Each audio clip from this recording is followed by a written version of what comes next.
इंदौर में पलासी स्थित पुलिस मुख्यालय पर प्रति मंगलवार को होने वाली जनसुनवाई में 92 आवेदकों के द्वारा शिकायत की गई, जिनमें से अधिकांश शिकायत है रुपए लेन देन, प्लाट सहित महिला और धोखाधड़ी के साथ ही फाइनेंशियल फ्रॉड से जुड़े हुए मामले सामने आए हैं। पुलिस कमिश्नर संतोष सिंह के मुताबिक जन सुनवाई में आने वाले आवेदकों की सुनवाई के बाद में संबंधित अधिकारियों को उनके मामले हस्तांतरित किए जाते हैं। साथ ही सॉफ्टवेयर पर दिशा निर्देश है कि 1 सप्ताह में ही आवेदक की शिकायत का निराकरण किया जाए, ताकि वह दोबारा से जन सुनवाई में अपनी एक ही शिकायत को लेकर ना नजर आए। साथ ही जन सुनवाई में अधिकांश मामले पैसे के लेन देन, प्रॉपर्टी और धोखाधड़ी के साथ ही पारिवारिक विवाद से जुड़े हुए मामले सामने आते हैं, जिनमें निराकरण के लिए न्याय संगत कार्रवाई की जाती है, जबकि जो थाने स्तर पर असंतुष्ट होकर जन सुनवाई में पहुंचते हैं उनको भी सुना जाता है।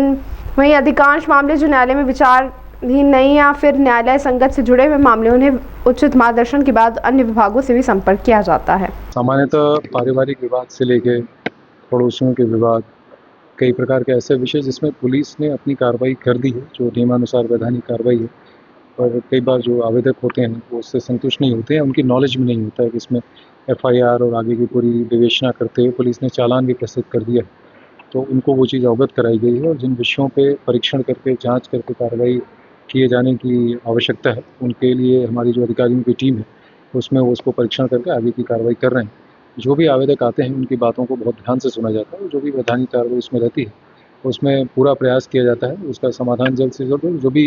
कार्रवाई होनी है त्वरित गति से उसमें संपादित करा दी जाए। कई स्तर पर देखा गया कि थाने स्तर पर जो निराकरण नहीं हो रहा वो लोग भी आ रहे हैं और उचित स्तर पर। जैसा मैंने कहा कि कई विषयों में ऐसे होते हैं, जैसा आपने देखा होगा कि कई विषय वहाँ पे सिविल नेचर के थे,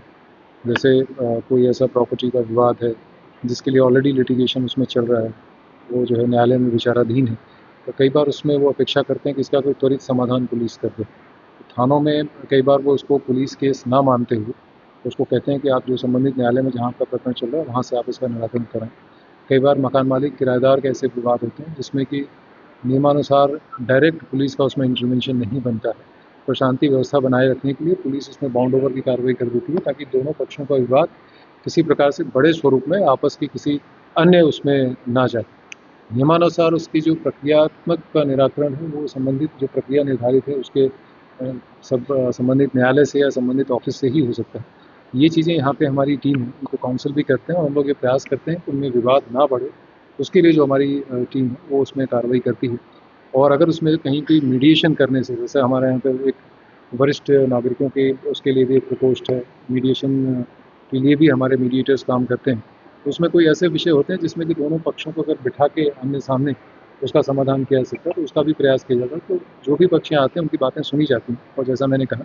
कि जैसा भी यथासंभव जो है प्रयास ये किया जाता है कि उसका एक संतुष्टिपूर्वक उनका निराकरण किया।